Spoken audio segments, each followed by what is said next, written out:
الله الرحمن الرحيم. إن أبا سعيد الخدري رضي الله عنه أخبره أنه سمع رسول الله صلى الله عليه وسلم يقول: إذا أسلم العبد فحسن إسلامه يكفر الله عنه كل سيئة كان سلفها وكان بعد ذلك القصاص الحسنة بعشر أمثالها إلى 700 ضعف. محترم حاضرین معزز سامعین، السلام علیکم ورحمۃ اللہ وبرکاتہ۔ حضرت ابو سعید خدری رضی اللہ تعالیٰ عنہ سے روایت ہے اور یہ حدیث پاک میں آدمی کا بہترین اسلام کیا ہوتا ہے اس کا ذکر کیا جا رہا ہے۔ بہترین اسلام کا معنی یہ ہے کہ کون سی خاصی خصلت اور کون سی عادت مسلمان کی سب سے اچھی ہے۔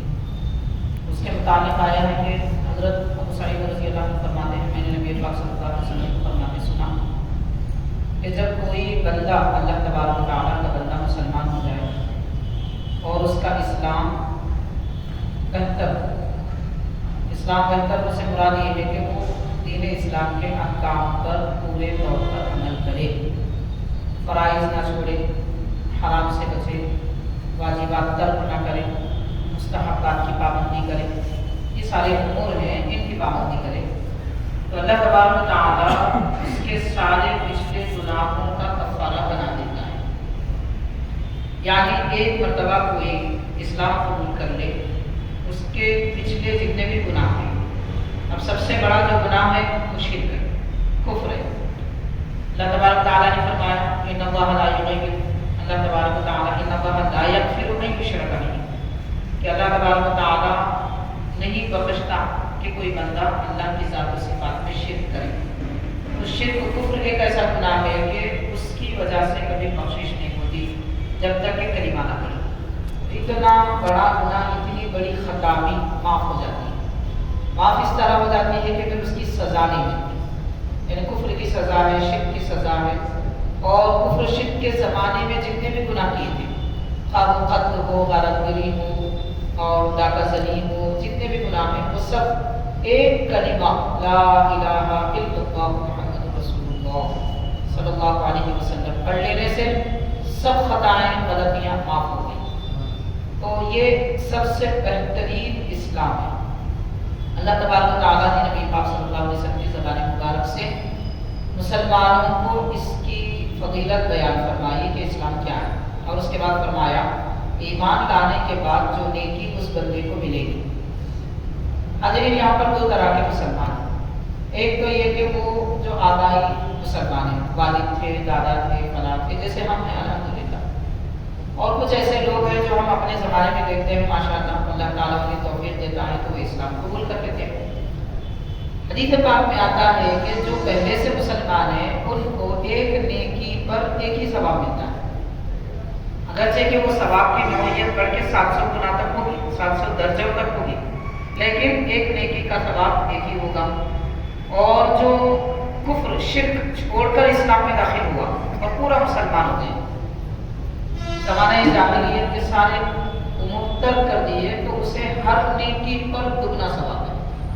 یعنی اگر ہم نماز ایک پڑھیں، نماز مغرب الحمدللہ ہم نے ادا کی، تو ہمیں ایک نماز مغرب پڑھنے کا ثواب ہے، اور جو اسلام قبول کر چکے ہیں وہ پڑھیں گے تو انہیں 2 نماز مغرب پڑھنے کا ثواب۔ اس کی وجہ کیا ہے؟ اس کی وجہ یہ ہے کہ ایک یہ کہ انہوں نے اسلام قبول کیا، یہ ایک نیکی ہے، اور کفر و شرک چھوڑ دیا، یہ دوسری نیکی۔ تو یہ دو نیکیاں اس نے بنیاد 2 نیکیوں پر رکھی، اس وجہ سے ہر نیکی پر 2 ثواب ملیں گے۔ تو یہ فضیلت ہے۔ اور نبی پاک صلی اللہ علیہ وسلم نے ارشاد فرمایا کہ اگر ایسے آدمی سے گناہ بھی ہو جائے، خطا بھی ہو جائے، تو اللہ تعالیٰ اسے معاف بھی فرما دے گا۔ ایمان والوں کے لیے تو واقعتاً فضیلت ہے اور بشارت ہے خالق کائنات کی طرف سے کہ اگر کوئی بندہ گناہ کرے اور نیکی کر لے، صغیرہ گناہ ہو تو نیکی کی وجہ سے صغیرہ گناہ معاف ہو جاتا ہے۔ جیسے مثال کے طور پر نماز مغرب الحمدللہ ادا کی ہم نے، عصر سے مغرب کے درمیان جتنے ہم سے چھوٹے گناہ ہوئے تھے، کبیرہ نہیں، چھوٹے گناہ جتنے ہوئے تھے وہ سب مغرب کے ساتھ ہی معاف ہو گئے، رکعت باندھ لیے معاف ہو گئے۔ تو یہ فضیلت ہے نمازوں کی۔ لیکن جو ایمان لے کر آ چکے ہیں، ایمان لائے ہیں اور پہلے کچھ اور مذہب سے تعلق رکھتے تھے، تو اللہ تعالیٰ